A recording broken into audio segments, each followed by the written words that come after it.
Introducing the AvePro Indoor Bird Laser 500.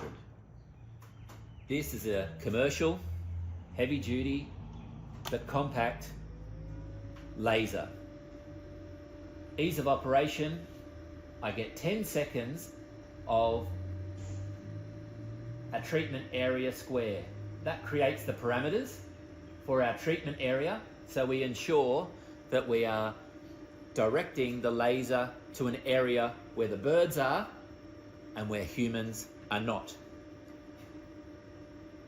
Once we've created the treatment process, we're presented with a series of chaotic shapes. Those chaotic shapes then lead to a series of horizontal sweeps followed by vertical sweeps. When I'm using a laser in a commercial sense, it's always advisable to use two lasers, perhaps from opposing corners of a room, or entering or shining on an area where the birds are entering, and also to an area where the birds are nesting and roosting. So when I'm using a second laser, I would tend to use the other version of the AvePro Indoor Laser 500, and that's our red version. That maximizes not only the fright because we're using two lasers from two different directions,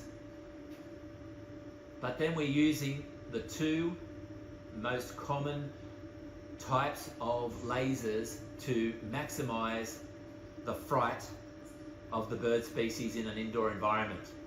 Using both the green and the red laser together maximizes the fright from laser technology.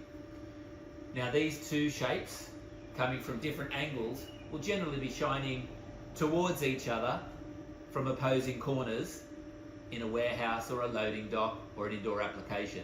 In this case, we've got them heading towards the same location, and that's going to maximize the fright capacity from the use of lasers. Throughout the video, the different shapes will then move through their different sequences from chaotic patterns, sweeping patterns, and these will all cover the treatment area to maximize the fright. Now, what we would do in the case of using the lasers in a work environment, these are a 3B laser, so they can't be shone onto humans for damage to sight vision, our vision.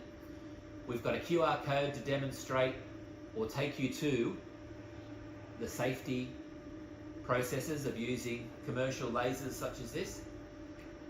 But you can also use timers to ensure that you can have it onto areas when people are not working. You've got the ability to isolate the system using switches, but in most cases you use the treatment box at the beginning of your installation to shine on the area to make sure that the lasers are not shining onto people. And what you'll find is that the system never strays outside that treatment box from when you initially set up the system.